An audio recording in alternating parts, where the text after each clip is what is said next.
minggu sebelumnya, apalagi minggu kemarin kan nggak ada pertanyaan sama sekali ya. Nah, untuk supaya diskusinya berjalan, nanti saya harap itu masing-masing mahasiswa bisa bertanya ya. Nanti saya absen, ini kalau nggak ada pertanyaan saya skip ya. Oke. Silakan untuk kelompok 1 ditampilkan PPT-nya. Baik, Bapak.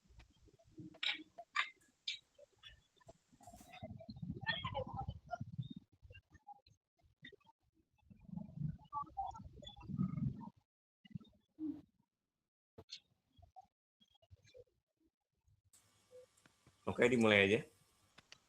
Baik, Assalamualaikum warahmatullahi wabarakatuh. Waalaikumsalam.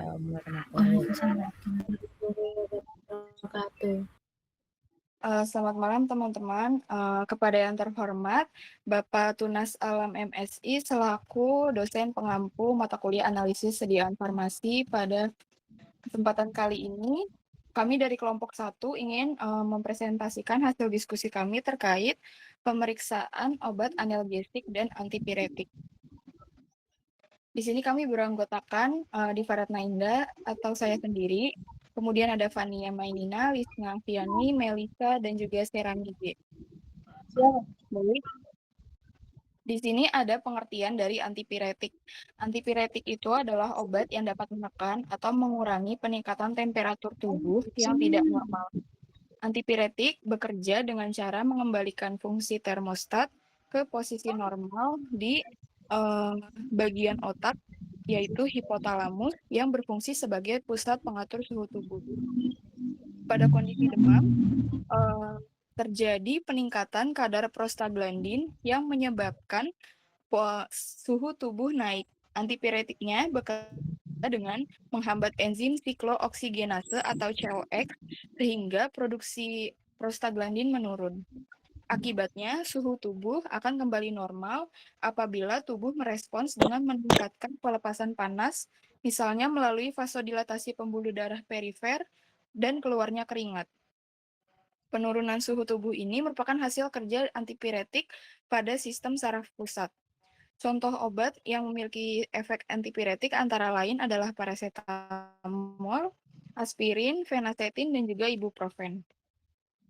Kemudian di sini ada analgesik. Pengertian analgesik adalah obat yang digunakan untuk mengurangi rasa nyeri tanpa menghilangkan penyebab penyakitnya. Obat ini bekerja dengan meningkatkan ambang persepsi nyeri sehingga rangsangan nyeri tidak terlalu dirasakan. Secara umum, analgesik dapat dibagi menjadi 2 golongan, yaitu non-opioid dan juga opioid yang memiliki mekanisme kerja dan efek yang berbeda. Pada tabel di sini ada perbedaan dari analgesik non-opioid dan juga opioid. Analgesik non-opioid itu digunakan untuk mengatasi nyeri ringan hingga sedang dan bekerja di bagian sistem saraf perifer, sehingga tidak memengaruhi kesadaran dan tidak menimbulkan ketergantungan. Mekanisme kerjanya adalah dengan menghambat enzim siklooksigenase atau COX, sehingga pembentukan prostaglandin dari asam arakidona terhambat. Karena prostaglandin berperan dalam menimbulkan rasa nyeri dan juga inflamasi, maka ketika kadarnya menurun, nyeri bung. Oleh karena itu, paracetamol sering digunakan untuk mengatasi demam dan karena efeknya yang cukup aman. Kemudian ada ibuprofen. Berbeda dengan paracetamol, ibuprofen bekerja langsung pada sumber nyeri dengan cara menghambat enzim COX, yaitu enzim yang menghasilkan penyebab nyeri dan juga peradangan. Dengan terhambatnya enzim ini, maka nyeri dan peradangan dapat berkurang. Secara struktur, ibuprofen merupakan turunan asam propionat yang memiliki cincin benzena dan juga gugus COOH. Gugus COOH berperan dalam menghambat enzim COX, sedangkan rantai alkil membantu obat masuk ke dalam sel sehingga bekerja lebih cepat. Kemudian ada aspirin atau asetosal yang bekerja dengan cara menghambat pembentukan prostaglandin, yaitu zat dalam tubuh yang menyebabkan rasa nyeri. Aspirin merupakan turunan dari asam salisilat yang memiliki cincin benzena, gugus ester, dan gugus COOH. Gugus ester membuat penghambatan enzim menjadi lebih kuat, sedangkan gugus COOH membantu memberikan efek analgesik.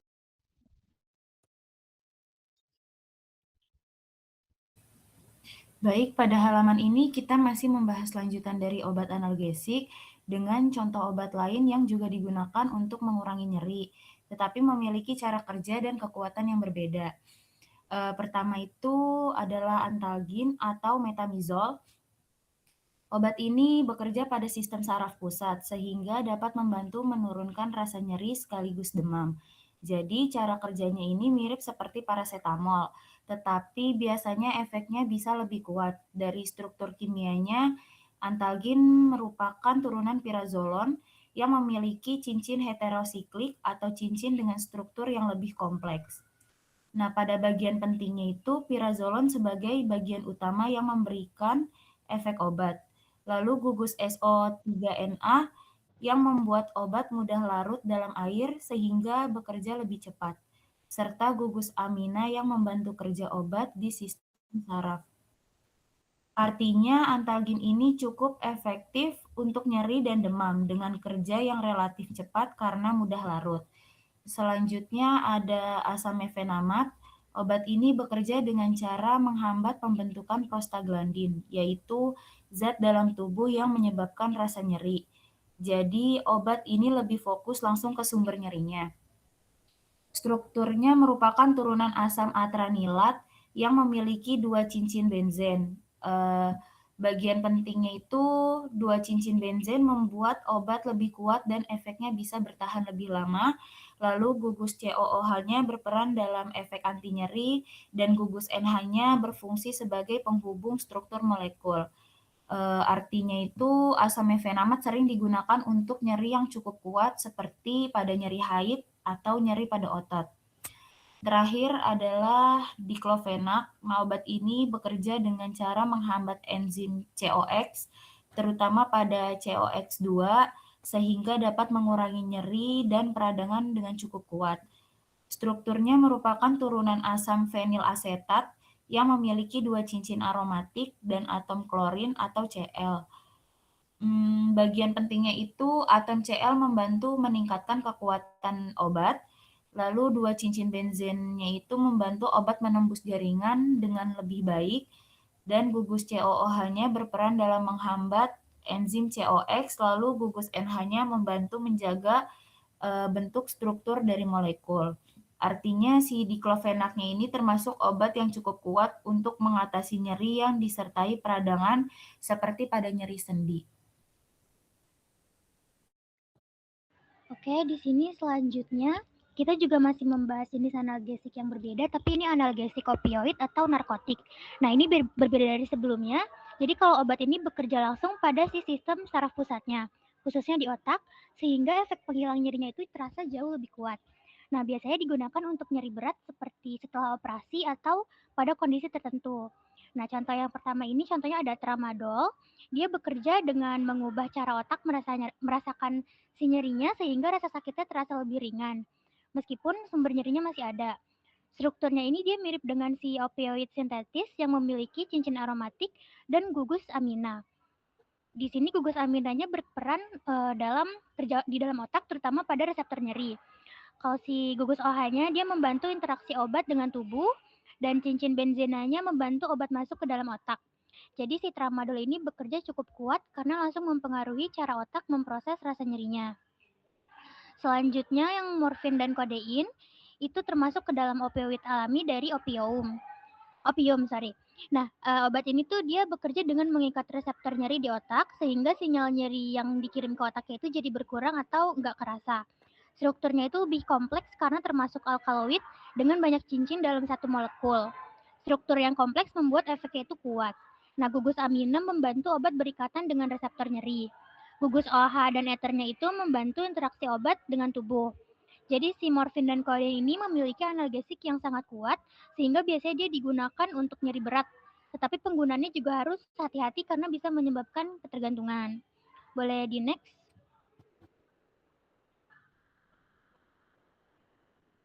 Ya, yang selanjutnya ini penggolongan obat antipiretik. Itu obat yang digunakan untuk menurunkan demam. Demam sendiri itu terjadi karena adanya peningkatan zat tertentu di otak, khususnya di bagian yang disebut hipotalamus, yang mengatur suhu tubuh. Nah, di sini ada paracetamol, yaitu termasuk ke golongan para aminofenol. bekerja dengan menghambat pembentukan prostaglandin di hipotalamus sehingga suhu tubuhnya yang tadinya meningkat itu bisa turun. Jadi simpelnya itu paracetamol itu menurunkan setelan suhu di otak. Jadi dari struktur kimianya paracetamol itu punya cincin benzena, gugus OH, dan gugus amida. Nah, benzena ini membantu obat masuk ke otak khususnya ke hipotalamus. Gugus OH-nya membantu interaksi dengan pusat pengatur suhu. Gugus amida membantu obat stabil dan tidak menyebabkan iritasi. Jadi paracetamol ini efektif untuk menurunkan demam dan relatif aman untuk digunakan. Ada aspirin juga yang termasuk golongan salisilat. Dia termasuk golongan salisilat. Nah, obat ini tuh menghambat enzim COX atau COX sehingga produksi prostaglandina itu berkurang dan akibatnya demamnya juga menurun. Strukturnya itu ada cincin benzena, gugus ester, dan gugus COH. COH ini dia berperan dalam menghambat si enzim COX-nya tadi.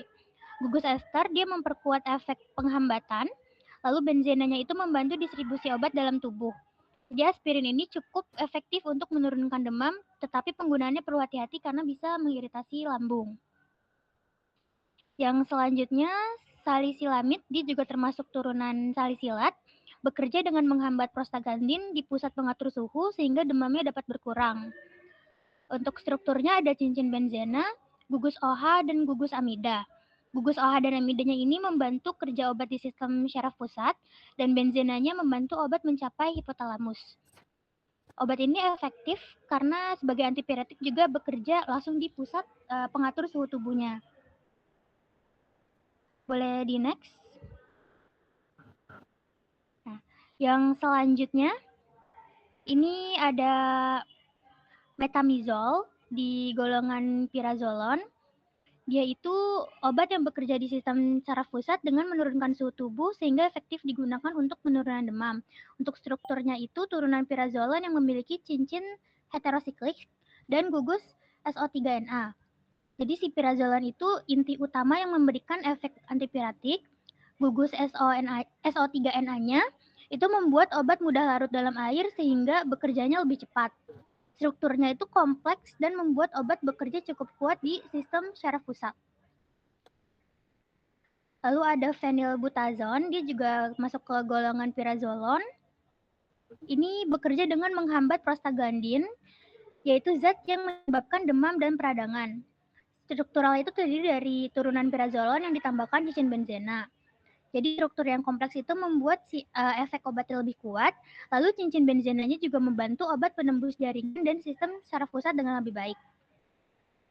Lalu ada ibuprofen, dia termasuk ke golongan NSAID.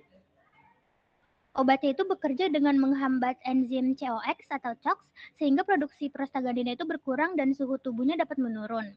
Struktur kimianya merupakan turunan dari asam propionat yang memiliki cincin benzena, gugus COOH, dan rantai alkil. Nah, COOH-nya ini dia itu berperannya untuk menghambat si enzim COX-nya. Kalau benzenanya itu membantu mendistribusi obat ke dalam tubuh, dan si rantai alkilnya itu untuk membantu obat masuk ke dalam sel.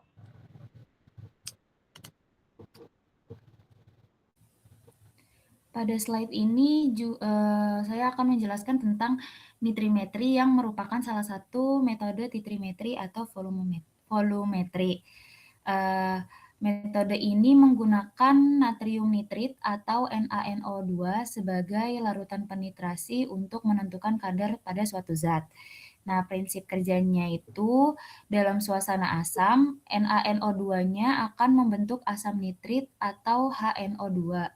Setelah itu, HNO2 akan bereaksi dengan gugus amina dan membentuk garam diazonium melalui reaksi yang disebut dengan diazotasi.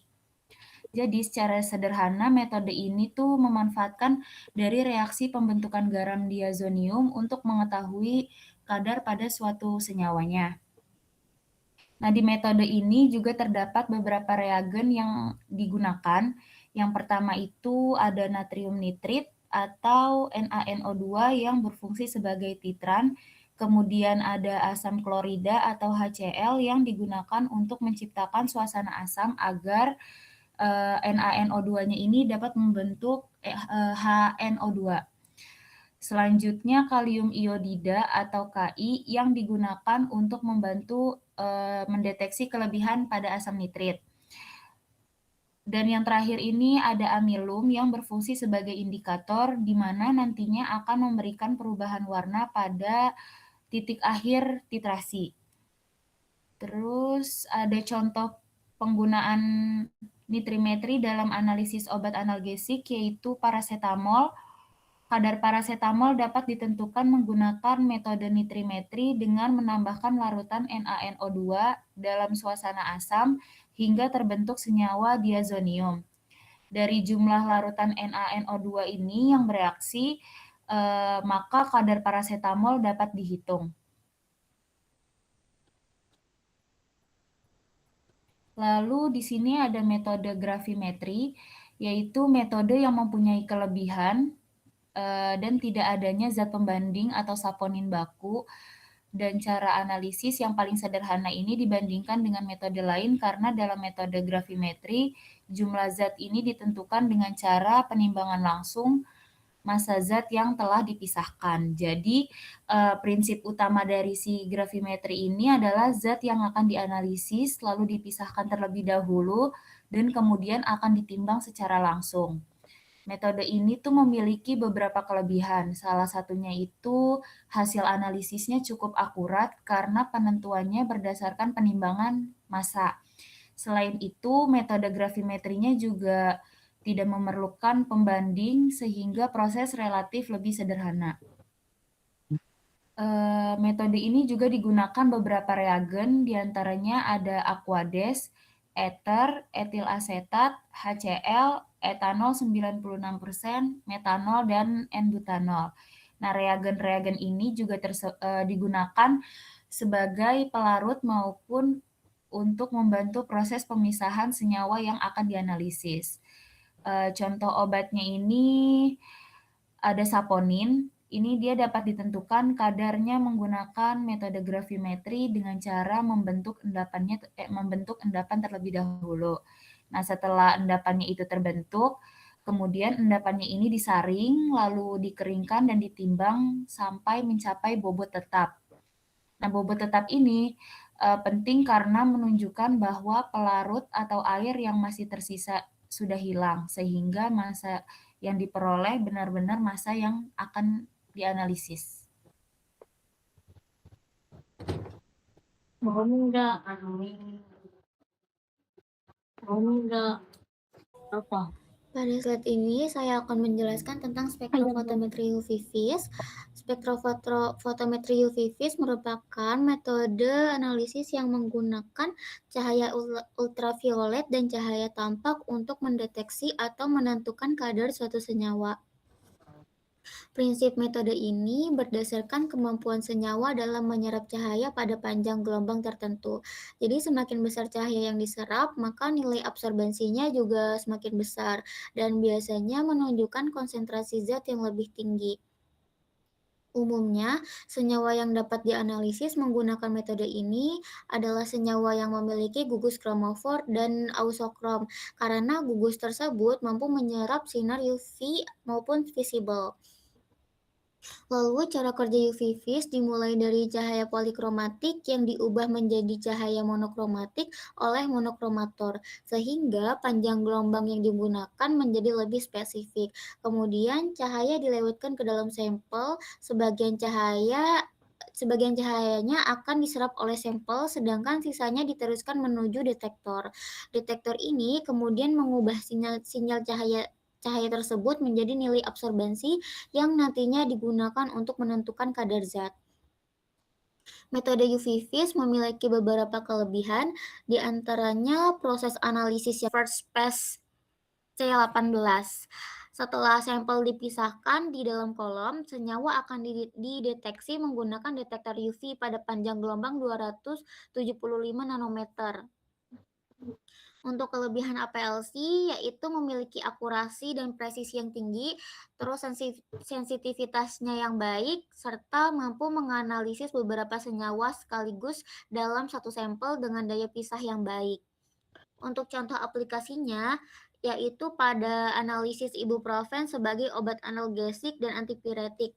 Penentuan kadar dilakukan berdasarkan luas puncak kromatogram, kemudian dihitung menggunakan regresi linier sehingga diperoleh hasil yang lebih akurat.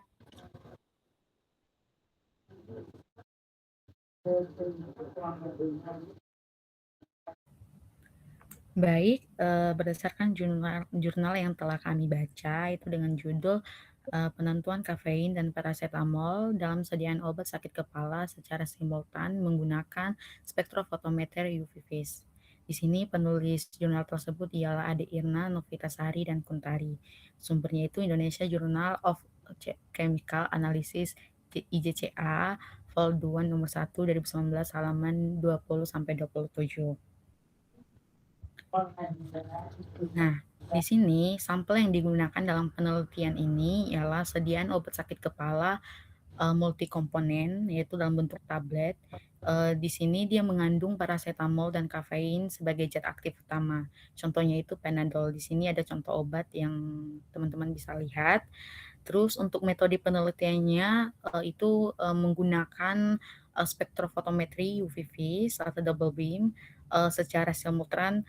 Prinsipnya itu ialah untuk mengukur absorbansi pada dua panjang gelombang yang berbeda, yaitu pada paracetamol dia 244 nanometer dan sedangkan untuk kafein dia 273 nanometer. Di sini dia menggunakan persamaan simultan dan hukum Lambert-Beer.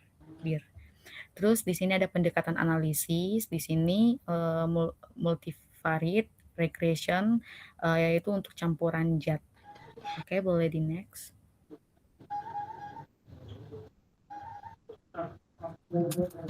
Nah, di sini ada pun cara memperoleh hasil, yaitu langkah yang pertama yaitu membuat larutan standar.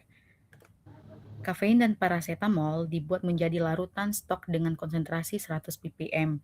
Setelah itu dibuat beberapa seri konsentrasi yang berbeda.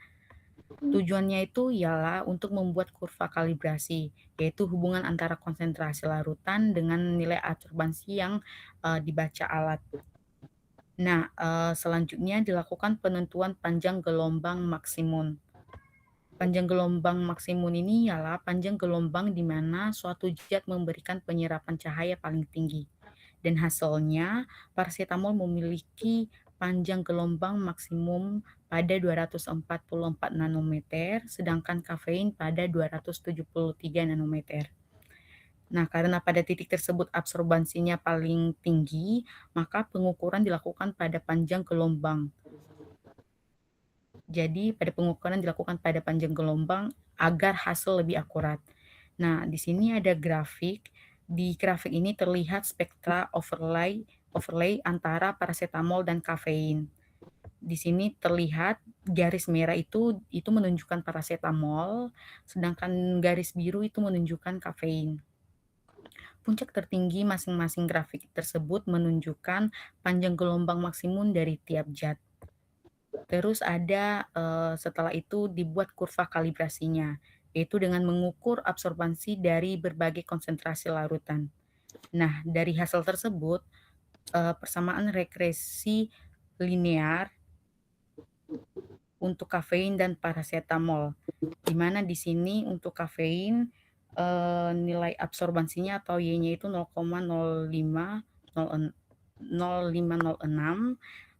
ditambah konsentrasi 0,0144 sehingga didapat koefisien korelasinya untuk kafeinnya itu 0,9984. Begitupun dengan paracetamol yang untuk nilai absorbansinya itu 0,0709 ditambah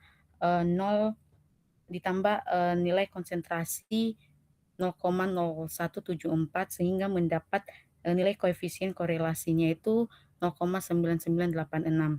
Nah, nilai korelasi atau nilai R ini mendekati 1, yang berarti hubungan antara konsentrasi dan absorbansi sangat baik atau linear. Hal ini menunjukkan bahwa metode yang digunakan valid.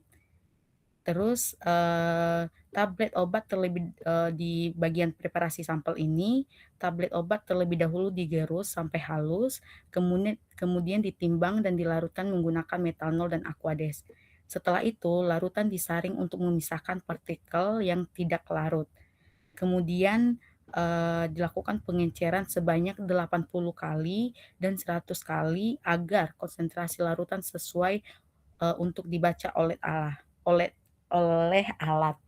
Terus ada pengukuran.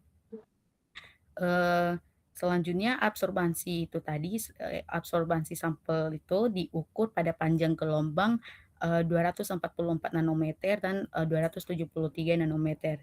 Kemudian kadar kafein dan paracetamolnya itu dihitung menggunakan metode simultan.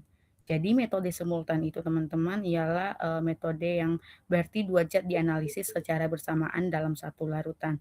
Karena obat sakit kepala mengandung paracetamol dan kafein sekaligus, maka keduanya dihitung bersama menggunakan 2 panjang gelombang yang berbeda. Oke, boleh next.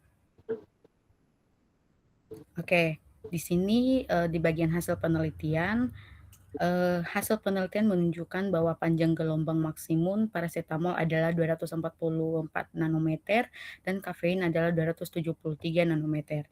Nah, terus sebelum analisis sampel dilakukan, terlebih dahulu dilakukan uji linearitas. Uji ini bertujuan untuk mengetahui hubungan antara konsentrasi dan absorbansi larutan standar.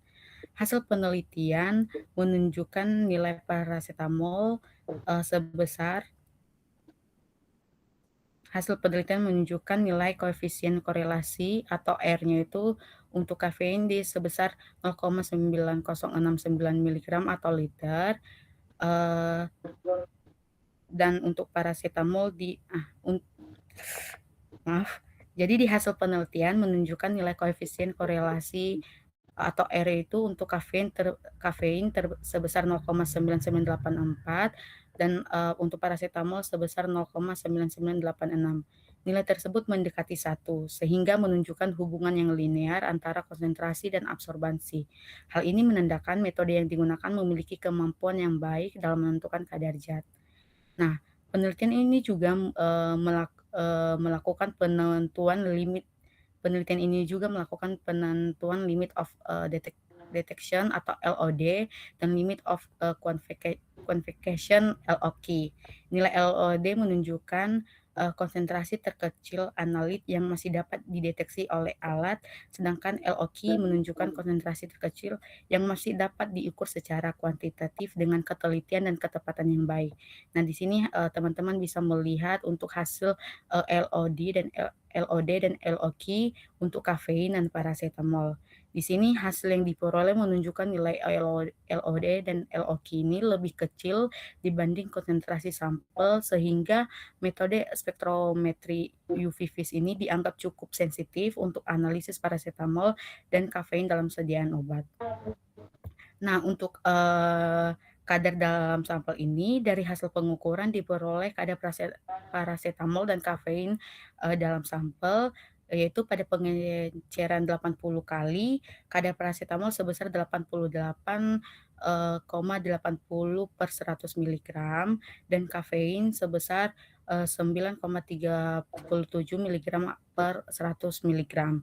Nah, sedangkan pada pengenceran 100 kali, kadar paracetamol sebesar 87 per 75 mg 87,75 mg per 100 mg, sedangkan untuk kafein 8,26 mg per 100 mg. Nah, di sini ada perbandingan dengan label. Jadi jika dibandingkan dengan label obat, hasil penelitian menunjukkan adanya perbedaan kadar. Pada label, kadar paracetamol sebesar 83,33 mg dan kafein sebesar 10,83 mg, sehingga dapat disimpulkan bahwa hasil pengukuran tidak sepenuhnya sesuai dengan label. Jadi teman-teman, maksud dari hasil yang tidak sesuai dengan label itu ialah kadar paracetamol dan kafein yang diperoleh dari hasil analisis berbeda dengan yang tertera pada kemasan obat. Misalnya, pada penelitian ini, kadar paracetamol yang terukur lebih tinggi, sedangkan kafein justru lebih rendah dibandingkan label. Tapi perbedaan ini tidak langsung berarti obatnya tidak memenuhi standar, karena bisa disebabkan oleh beberapa faktor seperti metode analisis yang digunakan, pelarut yang kurang optimal, atau kesalahan pada proses preparasi sampel seperti pengenceran. Jadi hasil yang tidak sesuai ini lebih menunjukkan adanya keterbatasan atau pengaruh dari metode analisis yang digunakan.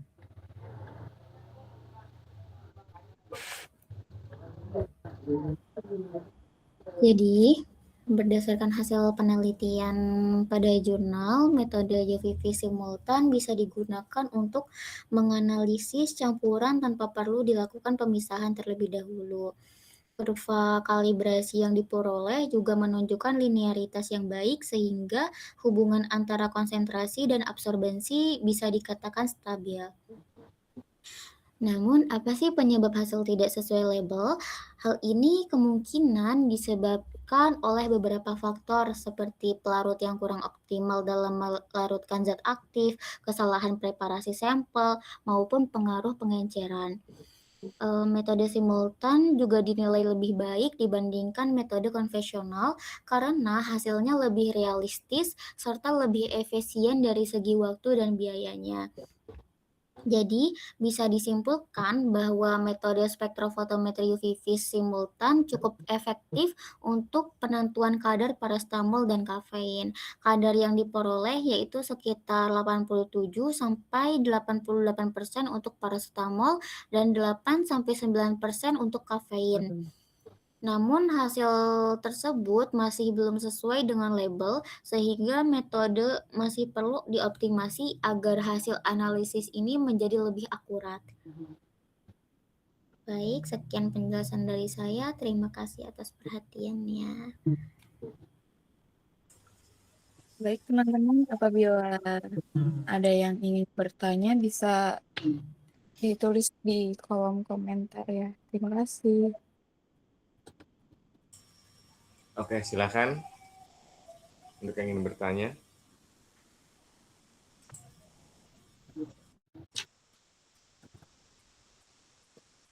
Dari Arman, bagaimana cara meningkatkan akurasi dan validitas? Nah, akurasi mungkin ya, akurasi hasil analisis kadar paracetamol pada penelitian ini. Ya, silakan dijawab.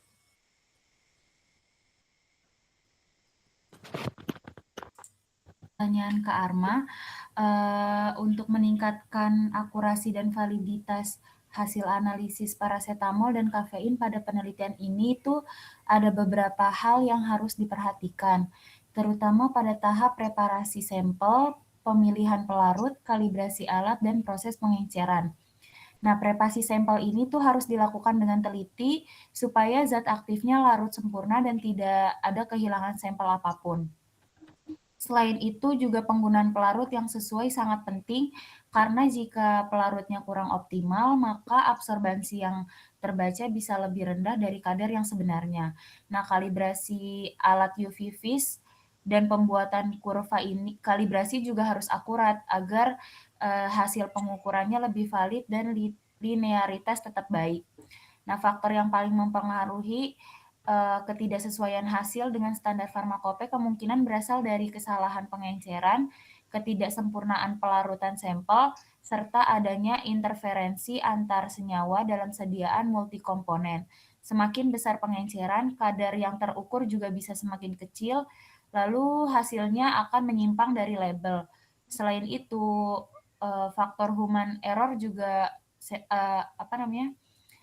Selain itu, faktor human error dan sensitivitas alat juga dapat mempengaruhi hasil akhir dari analisis. Bagaimana Kak Arma? Apakah sudah menjawab?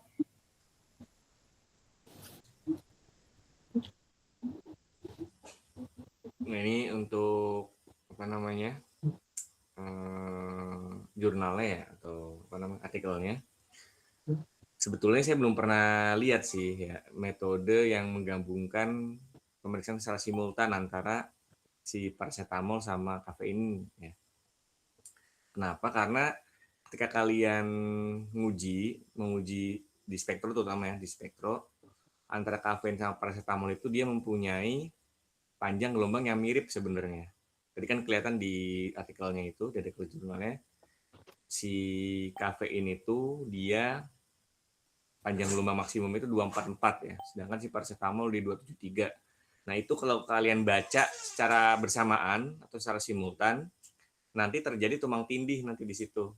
Akibatnya apa? Akibatnya si kadar paracetamolnya atau kadar kafeinnya itu bukan kadar sebenarnya. Jadi kalau menurut saya itu alasan terbesar kenapa dia berbeda dengan si label bukan karena pelarutnya gitu. Karena kafein sama paracetamol itu otomatis larut dalam metanol maupun etanol gitu. Jadi itu sih sebenarnya kayaknya kesalahan utamanya di penelitian ini gitu. Ini tambahan dari saya ya. Sekarang ada pertanyaan dari Fauzia, mengapa paracetamol lebih cocok dianalisis menggunakan metode nitrimetri dibandingkan metode yang lain? Nah, maksudnya metode titrasi lain kali ya maksudnya. Bapak maaf, ini boleh dijawab sesuai urutan aja nggak Pak? Biar nggak bingung. Iya boleh. Oke, saya izin menjawab pertanyaan dari Fahma, yaitu apa kemungkinan sumber kesalahan yang dapat terjadi pada analisis gravimetri obat analgesik. Jadi dalam analisis gravimetri obat analgesik ada beberapa kemungkinan sumber kesalahan yang bisa terjadi, yaitu yang pertama itu kesalahan saat penimbangan. Misalnya, timbangan tidak terkalibrasi atau pembacaan kurang teliti sehingga massa yang didapat tidak akurat. Terus yang kedua, proses pengendapan yang tidak sempurna. Jika zat belum mengendap secara maksimal atau masih ada yang larut, maka hasil yang diperoleh bisa lebih rendah dari yang seharusnya. Terus yang ketiga, proses penyaringan dan pencucian endapan. Jika endapan hilang saat penyaringan atau masih mengandung pengotor karena pencucian kurang bersih, maka hasil bisa tidak sesuai. Lalu keempatnya itu proses pengeringan atau pemanasan. Jika endapan belum benar-benar kering atau justru terlalu dipanaskan sampai terurai, maka massa yang ditimbang bisa berubah. Terus yang terakhir, adanya kontaminasi dari lingkungan atau alat yang bisa menambah atau mengurangi massa endapan. Jadi intinya sumber kesalahan dalam gravimetri biasanya berasal dari kurang telitinya proses penimbangan, pengendapan, penyaringan, dan pengeringan. Sehingga semua tahap harus dilakukan dengan sangat hati-hati agar hasilnya akurat. Baik, itu saja. Apakah dimengerti, Fahma? Sudah dimengerti. Terima kasih, Syarami. Oke, mungkin sedikit menambahkan jawaban Syarami ya. Jadi salah satu analisis yang sangat konvensional atau jadul lah gitulah, itu adalah analisis gravimetri. Nah itu analisisnya kan berdasarkan berat ya. Grafi itu artinya berat, metri itu pengukuran ya. Jadi dia analisis berdasarkan berat dari si sampelnya atau hasilnya gitu ya, hasil reaksinya. Nah kekurangan dari analisis ini ketika dia digunakan untuk menetapkan suatu kadar itu sangat banyak prosesnya. Nah ketika sangat banyak prosesnya, maka setiap prosesnya yang terjadi atau setiap tahap itu menimbulkan adanya kesalahan. Nah, kesalahan itu yang bisa terakumulasi, nah kesalahan jadi menumpuk gitu. Jadi otomatis metode ini kalau secara akurasi itu sangat tidak disarankan. Tapi kalau misalnya satu-satunya caranya gravimetri saja, nah itu mau nggak mau harus pakai gravimetri seperti itu. Oke, pertanyaan dari Jihan. Jangan bertanya tentang ini dibilangin terapi loh. Mengapa penggunaan analgesik non-opioid dosis tinggi dapat meningkatkan risiko efek samping pada lambung dan ginjal? Terus pertanyaan dari Putri, mengapa nilai LOD dan LOQ penting dalam validasi metode analisis? Bapak mau izin jawab pertanyaan Fauzia dulu? Ya, di boleh. sini pertanyaannya mengapa paracetamol lebih unggul atau cocok dianalisis menggunakan nitrimetri dibandingkan dengan metode lain. Jadi si paracetamol itu dia lebih cocok pakai nitrimetri karena kan di strukturnya ada gugus amin aromatik tuh. Nah, yang gugusnya itu tuh bereaksi langsung dengan larutan nitrit di dalam suasana asam. Nah, reaksi yang tadi itu disebut diazotasi dan sifatnya itu cukup spesifik. Jadi si reaksinya tuh lebih fokus ke gugus tersebut itu. Yang hasilnya itu bisa lebih akurat dan nggak ngeganggu zat lainnya. Selain itu si metode nitrimetrinya ini juga cukup sederhana, terus cepat dan nggak butuh alat-alat yang rumit gitulah, jadi lebih praktis untuk digunakan. Jadi intinya itu si paracetamol itu cocok dianalisis pakai nitrimetri karena dia punya gugus yang emang pas gitu untuk metode ini dan hasilnya juga akurat, juga mudah dilakukan. Gitu Fauzia, apakah terjawab? Terjawab, terima kasih Fania. Oke, udah bener tuh jawabannya. Baik, Bapak izin menjawab pertanyaan dari Jihan. Iya, boleh. Pertanyaannya, mengapa penggunaan analgesik non-opioid dosis tinggi dapat meningkatkan risiko efek samping pada lambung dan ginjal? Dan mengapa pasien dengan gangguan ginjal lebih berisiko mengalami efek samping saat menggunakan NSAID? Jadi, untuk penggunaan analgesik non-opioid dalam dosis tinggi bisa meningkatkan risiko efek samping pada lambung dan ginjal karena obat ini itu bekerja dengan cara menghambat enzim COX atau siklooksigenase yang berperan dalam pembentukan prostaglandin. Masalahnya, prostaglandin itu tidak hanya menyebabkan nyeri, tapi dia juga punya fungsi penting untuk melindungi lambung dan juga menjaga aliran darah ke ginjal.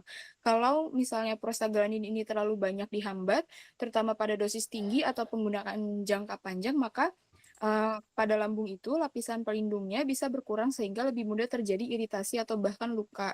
Kemudian kalau pada ginjal, aliran darah bisa terganggu sehingga fungsi ginjal bisa menurun.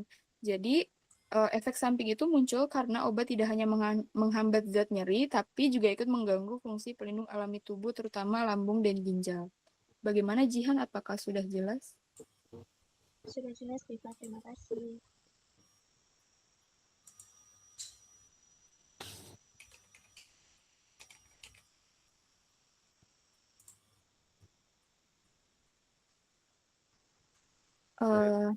Izin menjawab pertanyaan dari Putri Aprilia, Bapak. Iya, boleh. Pertanyaannya, mengapa nilai LOD dan juga LOQ penting dalam validasi metode analisis?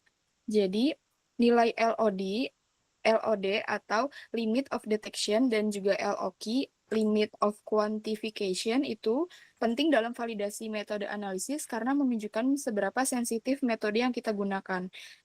LOD itu adalah batas terendah suatu zat yang masih bisa terdeteksi tapi belum tentu bisa dihitung dengan akurat. Sedangkan LOQ ini adalah batas terendah dari zat yang masih bisa diukur atau dikuantifikasi dengan baik dan akurat. Kenapa nilai LOD dan LOQ penting? Karena dengan mengetahui nilai tersebut, kita bisa memastikan bahwa metode yang kita pakai memang mampu mendeteksi dan mengukur kadar zat, walaupun dalam jumlah yang sangat kecil. Selain itu, ini juga dapat membantu memastikan bahwa hasil analisis itu valid dan dapat dipercaya, terutama kalau kita bekerja dengan sampel yang kadarnya rendah. Jadi, intinya itu nilai LOD dan juga LOQ ini penting untuk menunjukkan batas kemampuan metode dalam mendeteksi dan mengukur suatu zat secara akurat. Bagaimana Kak April? Apakah sudah jelas? Coba ditampilin deh yang tadi hasil LOD sama LOQ-nya deh, yang di artikel.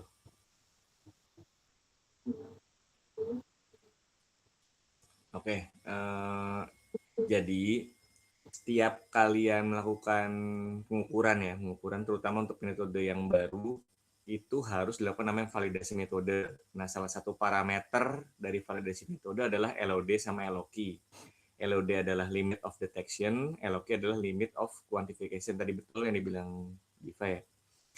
Jadi LOD itu merupakan batas terendah di mana si metode tersebut bisa mendeteksi kadar dari suatu sampel.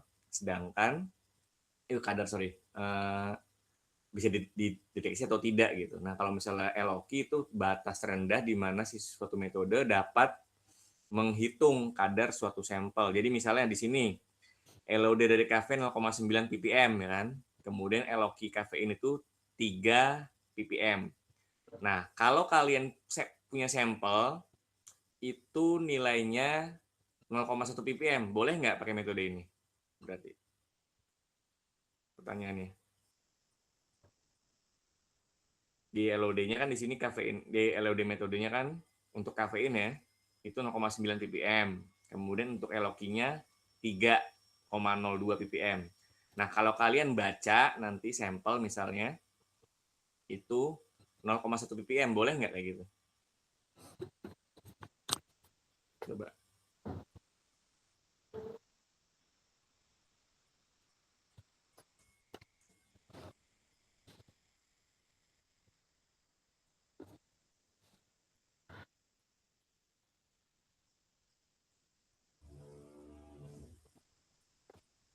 Boleh apa enggak?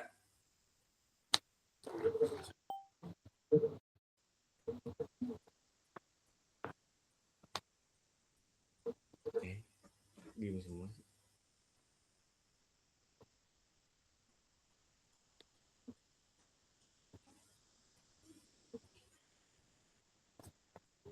Boleh apa enggak kalau misalnya kayak gitu?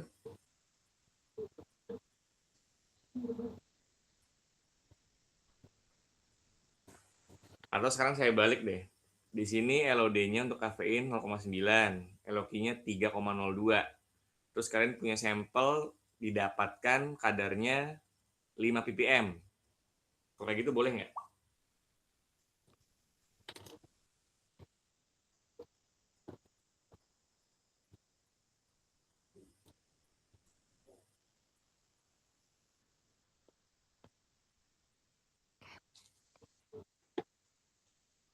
Halo, dengeran suaranya nggak? Tes? Terdengar Bapak. Mari Iya. Bapak. Boleh nggak kalau gitu?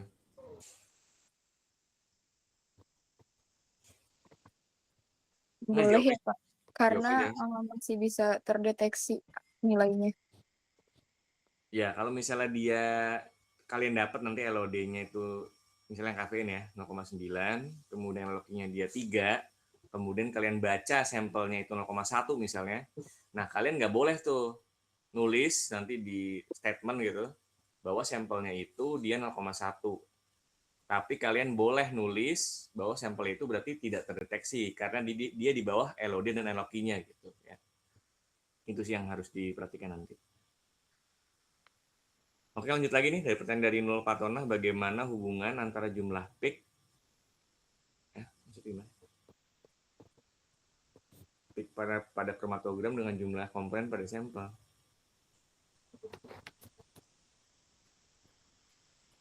Kemudian dari Amanatun, mengapa paracetamol dan kafein dapat dianalisis secara simultan? Tadi udah dijawab ya. Terus apa keuntungan penggunaan KCKT dalam analisis antipiretik?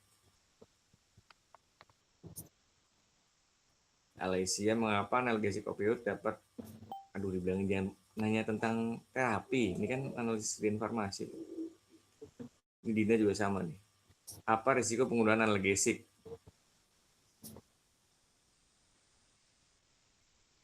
Salma, bagaimana cara analisis jika satu obat menggunakan 2 obat antipiretik? Supaya kayak tadi ya, campuran antara paracetamol sama kafein. Nah, biasanya kalau misalnya seperti itu, berarti kita gunakan yang bisa memisahkan 2 obat tersebut. Nah, cara paling gampang adalah menggunakan kromatografi dulu. Nah, berarti kita harus gunakan KCKT ataupun HPLC di situ ya. Kalau misalnya dia campuran obat. Tapi kalau nggak ada pilihan lain, nggak punya HPLC misalnya, seperti di kampus misalnya ya, kita bisa gunakan reaksi supaya dia terpisah gitu. Nah, misalnya kemarin kita analisis paracetamol dengan menggunakan amonium molibdat. Nah, itu kan dia menggeser tuh si panjang gelombang maksimumnya dari 244 jadi 2 di daerah visible atau sinar tampak. Nah, itu berarti bisa dipisahkan tuh. Karena si amonium molibdat itu hanya bereaksi membentuk warna dengan si paracetamol saja.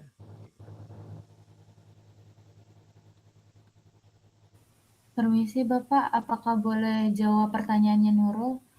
Oke, boleh. Baik, untuk pertanyaannya Nurul, bagaimana hubungan antara jumlah peak pada kromatogram dengan jumlah komponen dalam sampel? Jadi hubungan antara jumlah peak pada kromatogram dengan jumlah komponen dalam sampel itu secara sederhana adalah setiap peak biasanya mewakili satu komponen zat yang terpisah dalam analisis. Artinya kalau dalam kromatogram muncul beberapa peak, itu menunjukkan bahwa sampel tersebut kemungkinan mengandung beberapa komponen yang berbeda. Tapi perlu diperhatikan juga untuk jumlah peak tidak selalu sama seperti tidak terlalu sama persis dengan jumlah komponen karena ada beberapa kemungkinan, misalnya dari satu komponen bisa menghasilkan lebih dari satu peak jika terjadi degradasi atau reaksi lain. Lalu dua komponen bisa muncul sebagai satu peak jika tidak terpisah dengan baik, atau bisa juga dengan peak dari pengotor atau pelarut. Nah, selain itu, tinggi atau luas peak biasanya menunjukkan jumlah atau kadar dari masing-masing komponen. Jadi intinya jumlah peak bisa memberi gambaran jumlah komponen dalam sampel, tetapi tetap perlu dianalisis lebih lanjut untuk memastikan identitas dan jumlahnya secara akurat. Apakah sudah terjawab, Nurul? Sudah, terima kasih Lisna. Tadi pertanyaannya apa ya? Oh, jumlah peak ya. Nah, jadi ini sebenarnya di mata kuliah analisis farmasi instrumen ya.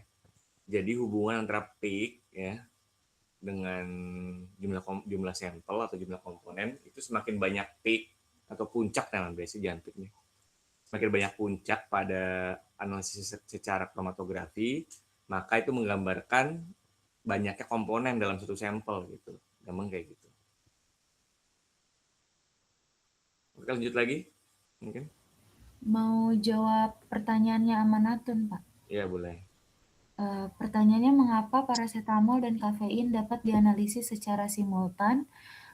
Karena parasetamol dan kafein bisa dianalisis karena keduanya ini memiliki sifat kimia dan fisika yang berbeda, tetapi masih bisa dipisahkan dengan baik menggunakan satu metode analisis yang sama seperti kromatografi atau spektrofotometri.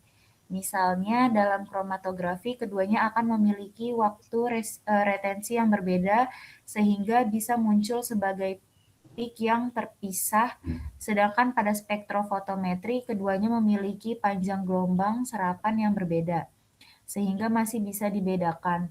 Selain itu, kedua senyawa ini juga cukup stabil dan tidak saling bereaksi satu sama lain dalam kondisi analisis, sehingga bisa dianalisis dalam satu larutan yang sama tanpa saling mengganggu. Intinya, parasetamol sama kafein ini bisa dianalisis secara simultan karena bisa dipisahkan dan dideteksi secara jelas dalam satu metode, meskipun dia ini berbeda dalam satu sampel yang meskipun dia ini berada pada satu sampel yang sama. Bagaimana, Manatun? Apakah sudah menjawab? Oke, makasih Lisna. Oke, saya izin menjawab pertanyaan dari Laila Salsabil. Apa keuntungan penggunaan kromatografi cair kinerja tinggi, KCKT atau HPLC dalam analisis antipiretik?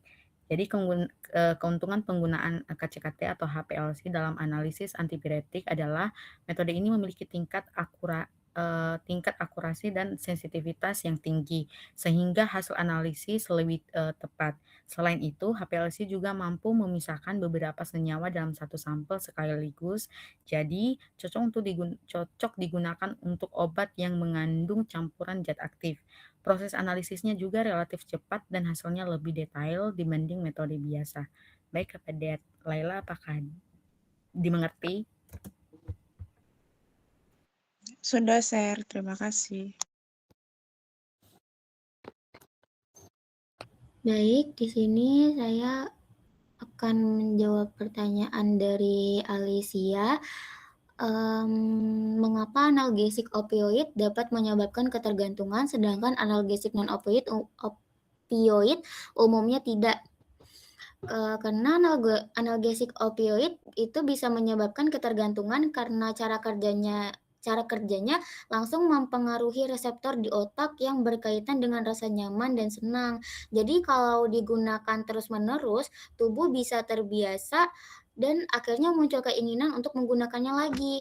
Sedangkan kalau analgesik non-opioid seperti paracetamol atau ibuprofen bekerja lebih ke mengurangi nyeri dan peradangan, bukan ke pusat rasa senang di otak. Karena itu, obat non-opioid umumnya ini tidak menimbulkan ketergantungan. Seperti itu. Bagaimana Alicia? Apakah sudah dapat dimengerti?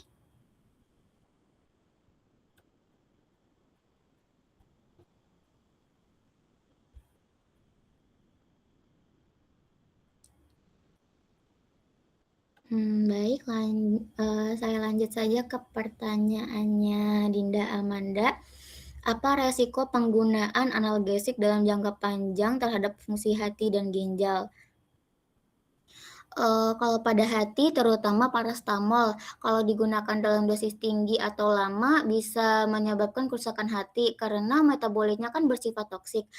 Sedangkan pada ginjal, obat seperti NSAID bisa menghambat prostaglandin yang fungsinya itu menjaga aliran darah ke ginjal, sehingga bisa menyebabkan penurunan fungsi ginjal kalau digunakan terus-menerus. Jadi intinya tuh penggunaan jangka panjang harus hati-hati karena bisa berdampak pada kerusakan hati dan gangguan fungsi ginjal.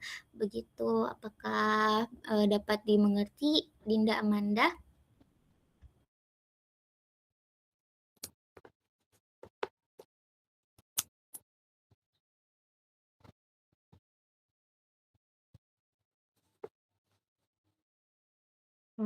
Baik, dilanjut saja ya. Saya ingin menjawab pertanyaan dari Kak Salma. Bagaimana cara menganalisis jika dalam satu obat tersebut mengandung 2 obat antipiretik, contohnya paracetamol dan ibuprofen pada merek Neuremasil. Apa metode yang paling efektif digunakan dalam menganalisis obat tersebut? Jadi, jika dalam satu obat mengandung 2 zat antipiretik seperti paracetamol dan ibuprofen, maka analisis yang paling efektif adalah menggunakan metode yang bisa memisahkan dan mengukur keduanya secara bersamaan, yaitu metode kromatografi terutama HPLC. Kenapa HPLC? Karena metode ini mampu memisahkan masing-masing komponen dalam campuran sehingga paracetamol dan ibuprofen akan muncul sebagai peak yang berbeda dan bisa dihitung kadarnya masing-masing. Selain itu, HPLC juga memiliki akurasi dan sensitivitas yang tinggi sehingga hasilnya bisa lebih tepat meskipun kedua zat berada dalam satu sediaan. Alternatif lain yang bisa digunakan yaitu juga spektrofotometri, tetapi biasanya perlu perlakuan khusus karena spektrum kedua zatnya bisa saling tumpang tindih. Jadi, metode yang paling efektif adalah HPLC karena mampu memisahkan, mengidentifikasi, dan juga mengukur dua zat dalam satu sampel secara akurat. Bagaimana Kak Salma, apakah sudah dimengerti?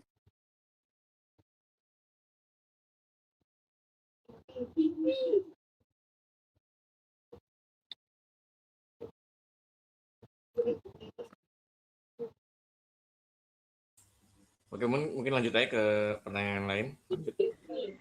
Oke, ini menjawab pertanyaan dari Umi, mengapa suasana asam diperlukan dalam metode nitrimetri? Tadi sebenarnya udah sempat di-mention ya waktu pas pertanyaannya Fauzia. Jadi suasana asam itu kan dia diperlukan di nitrimetri karena ada si reaksi diazotasinya itu. Yang dia tuh hanya berlangsung baik kalau kondisinya itu asam. Nah, dalam suasana asam itu, natrium nitrit yang tadinya natrium dia akan membentuk asam nitrit dan kemudian bereaksi dengan gugus amin pada senyawa seperti kayak si paracetamol. Jadi kalau nggak ada kondisi asam, jadi reaksinya juga nggak akan berjalan sempurna. Nah, hasil analisisnya tidak bisa akurat. Jadi seperti itu Umi, untuk mengoptimalkan sih.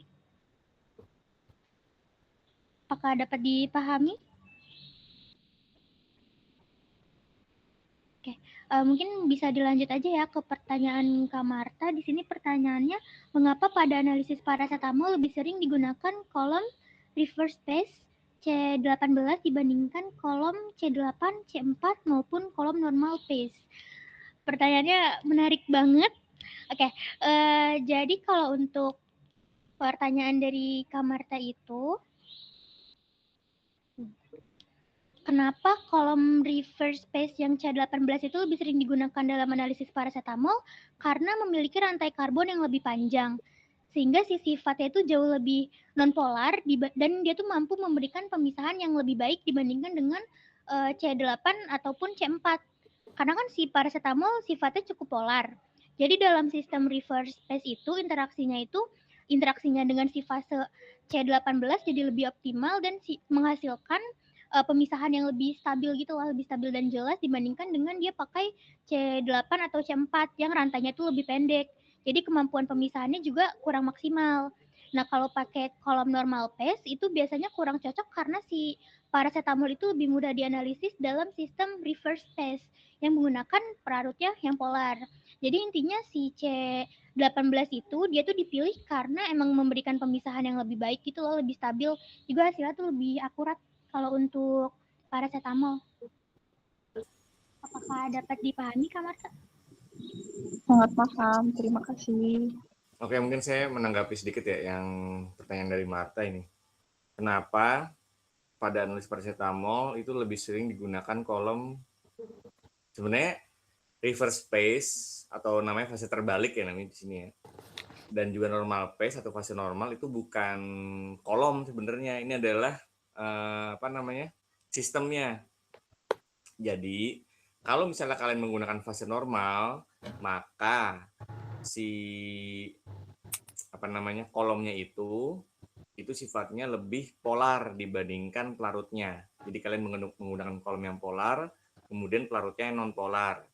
Nah, kalau kalian pakai metode atau sistem yang reverse pace atau fase terbalik, berarti kebalikan dari fase normal, di mana kolomnya itu dia non polar, sedangkan pelarutnya itu dia polar.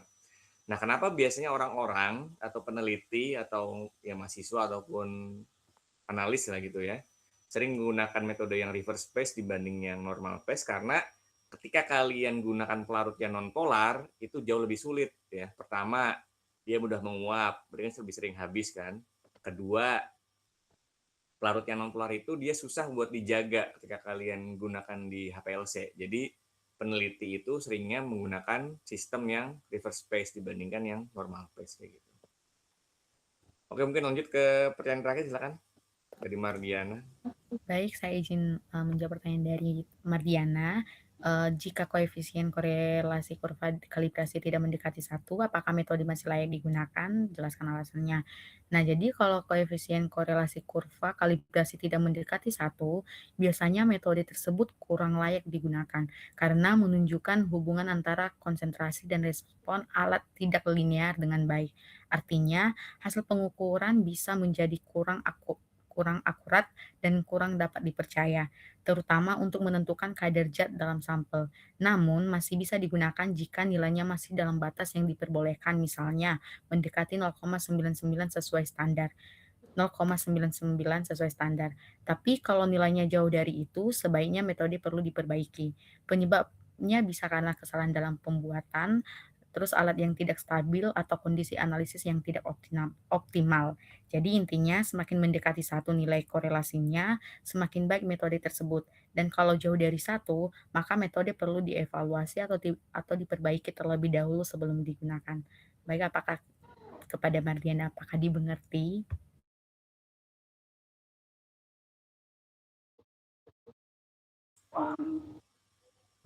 Oke, mungkin saya juga menanggapi pertanyaan dari Mardiana ya.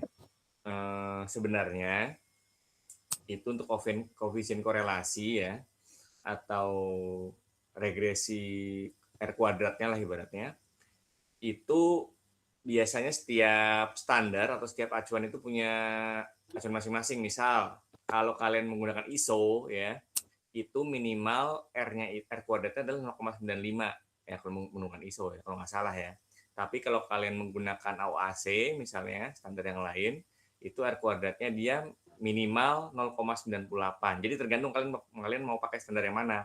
Kalau kalian pakai standar ISO, otomatis kalau misalnya kalian dapat R kuadratnya 0,97 misalnya, itu sudah masuk kan. Tapi kalau kalian pakai standarnya dari AOAC, itu berarti belum masuk untuk yang koefisien korelasinya kayak gitu. Jadi tergantung standar yang mau kalian pakai tuh untuk validasi metodenya.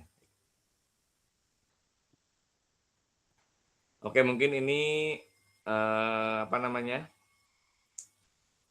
komentar dari saya untuk yang hari ini. Jadi cukup baik ya, selamat untuk kelompok 1. Mudah-mudahan nanti untuk kelompok-kelompok selanjutnya bisa mencontoh kelompok 1 ya. Tapi yang pertama nanti saran dari saya untuk bagian yang terapinya itu nggak usah terlalu detail ya, lebih detail ke bagian analisisnya tadi sudah bagus, ada bagian konvensional dan juga ada bagian instrumental dan juga ada bagian di artikel jurnalnya gitu kayak gitu. Mungkin untuk tambahan saya sedikit menambahkan nih, ada materi sebentar.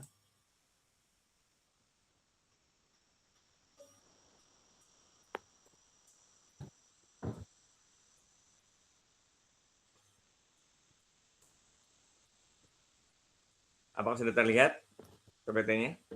Terlihat, Bapak. Oke, mungkin sedikit tambahan materi dari saya. Bismillahirrahmanirrahim. Assalamualaikum warahmatullahi wabarakatuh. Waalaikumsalam warahmatullahi wabarakatuh. Nah, tadi juga sudah dibahas beberapa obat ya mengenai obat analgesik dan juga antipiretik. Ini tadi sudah dibahas juga bahwa obat yang analgesik maupun antipiretik adalah obat yang mampu mengurangi rasa sakit ya. Metode tadi itu dengan cara meningkatkan batas ambang rasa sakit dengan menempel pada COX tadi ya. Kemudian tadi sudah dibahas juga bahwa untuk obat analgesik itu terdiri dari 2 jenis, ada yang non narkotika, contohnya adalah asetosal ataupun paracetamol. Kemudian ada juga yang golongan narkotika, contohnya adalah yang morfin dan juga heroin. Nah, inilah contoh dari asetosal, bentuknya seperti ini ya. Ada gugus benzennya, kemudian ada gugus karboksilatnya, artinya dia asam sifatnya. Kalau misalnya kalian melihat ada bentuk asam ataupun basa dari suatu obat, otomatis dia bisa ditetapkan menggunakan titrasi alkali maupun asidimetri ya, asam basa seperti itu. Jadi kalian bisa gunakan NaOH di situ untuk menetapkan kadar si asetosal. Kita sudah melakukan ini di kimia analisis ya, untuk mengetahui kadar dari asam salisilat di situ. Kemudian ada juga cara yang lain menggunakan metode bromometri, walaupun ini caranya lumayan panjang ya. Pertama-tama kalian reaksikan dulu si asetosal dengan NaOH, kemudian kalian reaksikan KBRO3 dengan HCl dengan KBr pada suasana asam untuk menghasilkan BR2. Nanti BR2-nya itu akan bereaksi dengan asetosalnya ya, membentuk itu tuh asam tribromo, baru kelebihan BR2-nya nanti bereaksi dengan Ki dan melepaskan I2, baru setelah itu si I2-nya bisa bereaksi atau dititrasi dengan menggunakan natrium tiosulfat ya. Sebenarnya adalah gabungan metode bromometri dan metode iodometri di situ. Ini adalah cara yang konvensional, ada secara asam basa, kemudian secara bromometri. Nah, yang cara instrumental tadi juga sudah dibahas bahwa untuk yang asetosal terutama dia punya panjang gelombang maksimum di sekitar 200, di bawah 240 di situ ya kelihatan ya, lambda maksimum dari asetosal. Dia sebenarnya punya 2 puncak ketika kalian baca di spektrofotometri Griffiths, tapi kalian ambil puncaknya itu di lambda 240, di bawah 240 karena dia memiliki absorbansi yang lebih tinggi. Ya, absorbansi yang lebih tinggi berarti dia lebih sensitif atau lebih akurat ketika kalian gunakan sebagai acuan pembacaan sampel di situ. Nah, kalau kalian ada campuran, misalnya ada campuran asetosal atau ada asam salisilat di sini, kalian bisa gunakan HPLC atau KCKT karena ketika kalian gunakan spektro maka terjadi akumulasi di situ kan. Maka untuk memisahkannya kalian bisa gunakan kromatografi cair kinerja tinggi. Di sini kelihatan bahwa ada beberapa puncak nih. Ada puncak ASA ya, yaitu adalah asetil salisilat asik atau asam asetil salisilat. Kemudian ada SA yaitu adalah asam salisilat, AS2A, asam asetil salisilat asam asetil salisilat ya. Kemudian ada IS sebagai internal standar dan juga ada ASAN yaitu adalah asetil salisilat anhidrid dan juga S2A asam salisil salisilat. Jadi beberapa komponen ini bisa dipisahkan dulu dengan menggunakan kromatografi, baru setelah itu bisa dibaca di detektor UV maupun detektor spektrometer massa di situ. Ini untuk yang analisis asetosal. Nah, kalau paracetamol kan sudah dilakukan juga nih kemarin dengan menggunakan spektrofotometer Griffiths ya. Kalian juga sudah lakukan. Nah, untuk cara yang konvensional kalian bisa gunakan metode titrimetri, yaitu menggunakan metode nitrimetri tadi ya, menggunakan NaNO2 di situ. Nah, kalau misalnya menggunakan UV itu bisa langsung dibaca di panjang gelombang sekitar 270 ya, sesuai dengan yang kalian praktikumkan kemarin di awal praktikum ya. Itu adalah kadar paracetamol yang secara langsung ya, bukan menggunakan amonium molibdat. Nah, kemudian kalau misalnya metode visible, kalian bisa gunakan amonium monibdat supaya membuat si paracetamol itu lebih berwarna nanti larutannya. Dan juga bisa dipisahkan antara misalnya kalau kalian mau analisis simultan antara paracetamol dengan kafein.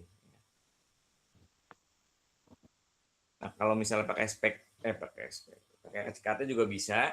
Kalian bisa gunakan kromatografi HPLC yang UV jenis detektornya. Misal di sini kalian mau misahkan jenis 4 aminofenol, paracetamol, dan 4 kloroasetanilida. Ya, di situ bisa kelihatan bahwa untuk yang 4 aminofenol nomor 1 misalnya, kemudian yang paracetamol nomor 2, dan 4 kloroasetanilida itu nomor 3. Itu bisa terpisah tuh.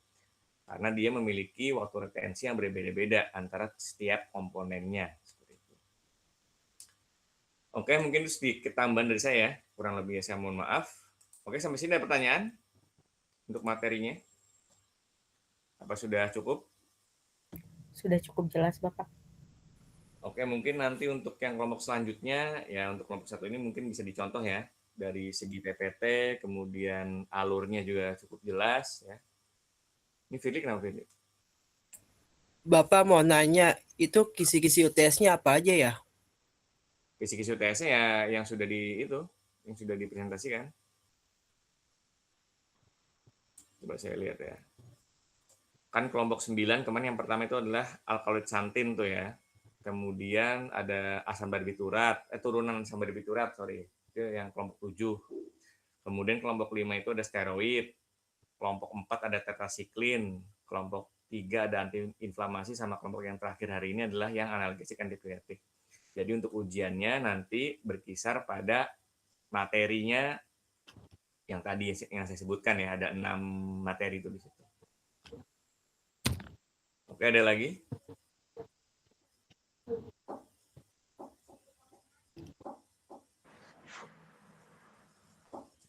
Masih ada pertanyaan sampai sini?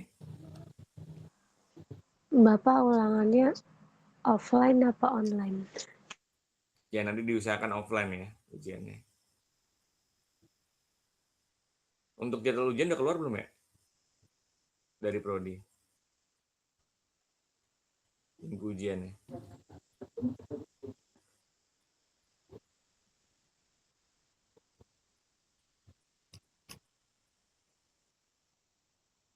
Oke, mungkin kalau benar nggak ada pertanyaan lagi ya. Kalau sudah tidak ada pertanyaan lagi, mungkin untuk kuliah hari ini mengenai materi analgesik dan juga antipiretik saya tutup ya. Kurang lebihnya saya mohon maaf. Wabillahi taufiq wal hidayah. Wassalamualaikum warahmatullahi wabarakatuh.